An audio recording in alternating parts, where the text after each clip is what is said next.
जमीन से जुड़ी हुई एक बड़ी खबर है। अगर आप भी जम्मू कश्मीर में रहते हैं और आप जानना चाहते थे कि आप काफी देर से स्ट्रेट लैंड पर रहते हैं या काचराही जमीन पर रहते हैं, सरकार उसे रेगुलाइज कब कर रही है, तो मैं आपको बता दूं, मुख्यमंत्री सीएम उमर अब्दुल्ला ने साफ तौर पर इनकार कर दिया है कि जो लोग स्ट्रेट लैंड पर रहते हैं या जो काचराही लैंड पर रहते हैं वो इलीगल ऑक्यूपेंट्स हैं, यानी अवैध रूप से उन्होंने उस जमीन पर अपना कब्जा किया है। वो जमीन को उनके नाम पर रेगुलाइज नहीं करेंगे और ना ही वो जमीन उनकी होगी। जम्मू कश्मीर में बहुत से लोग इंतजार कर रहे थे कि सरकार के आते ही उन सब लोगों को राहत मिलेगी जो काफी देर से उस जमीन पर रह रहे थे, जिन पर उनका रहने का हक नहीं था, लेकिन काफी सालों से उन जमीनों पर वो रह रहे थे और उन्हें ये उम्मीद थी कि सरकार शायद उनके नाम पर उस जमीन को कुछ पैसा लेकर रजिस्टर कर देगी, जिसके लिए लोगों को ये भी वहम था कि शायद कोई प्रोसेस जो है वो शुरू हो चुका है।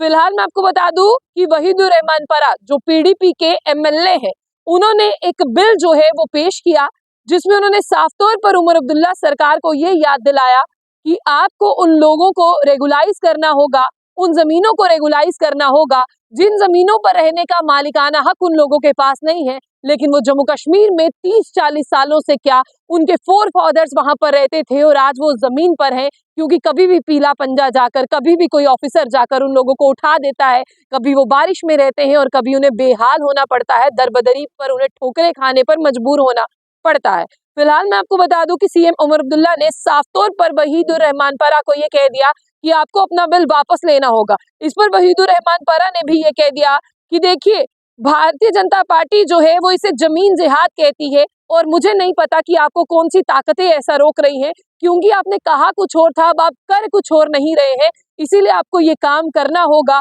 आपको उन गरीब परिवारों के बारे में सोचना होगा जो कई सालों से उस जमीन पर रह रहे हैं, जिनके पास रहने का मालिकाना हक तो नहीं है, लेकिन वो आज आपकी ओर देख रहे हैं कि उमर अब्दुल्ला साहब की सरकार है, और सरकार भी वो कि आपके दादाजी ने भी जो है वो बहुत लंबा कार्यकाल राजनीति में निभाया, आपके वालिद ने निभाया, आप निभा रहे हैं और आपके आने वाली, जो मैं आपको बता दूं कि बेटे भी निभाएंगे। इसीलिए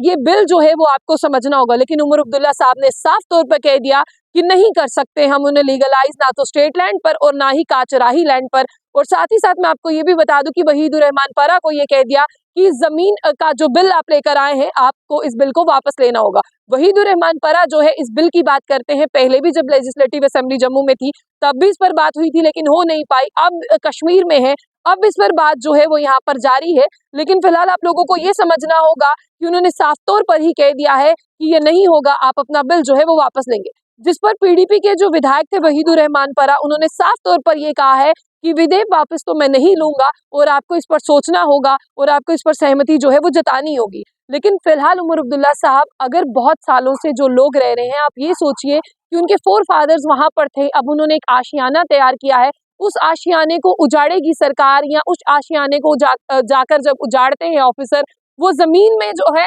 सोने को मजबूर हो जाते हैं और ठंड का कहर इतना ज्यादा जारी है। आप सोचिए कि आने वाले समय में अगर उन्हें उठाया जाता है इस ठंड में, वो अपनी बेटियां, अपने बच्चे लेकर, अपना पूरा परिवार लेकर सड़क पे सोने को मजबूर हो जाते हैं। बहुत ग्राउंड कवरेज की है जहां पर लोग जो है वो बारिशों में ठिठुर जाते हैं। बहुत सारी ऐसी चीजें हैं जहां पर पहले ही उन्होंने बाढ़ से जो है वो प्रभावित हुए हैं। अगर इस बिल में आप उन लोगों को राहत दे सकते हैं जो काफी सालों से रह रहे हैं, तो आपको राहत देनी चाहिए। लेकिन मैं आपको बता दूं कि उन्हें ये सोचना चाहिए कि काफी सालों से जो रह रहे हैं उनसे कुछ पैसा लेकर उन्हें रेगुलाइज करना चाहिए। मुझे लगता है कि फायदा भी इसी में है। और आप लोगों की अगर क्या राय है, क्योंकि बहुत सालों से वो लोग रहते हैं और पीला पंजा जब तोड़ता है ना, तो लोगों के घर नहीं तोड़ता, उनके दिल भी तोड़ता है, और दिल बड़ी मुश्किल से बनते हैं, दिल बहुत मुश्किल से जुड़ते हैं। फिलहाल आप लोगों की क्या राय है, इस वीडियो के कमेंट बॉक्स में जरूर कमेंट कीजिएगा। जाने से पहले आशिक खान ऑफिशियल पेज को लाइक और फॉलो करना ना भूलें।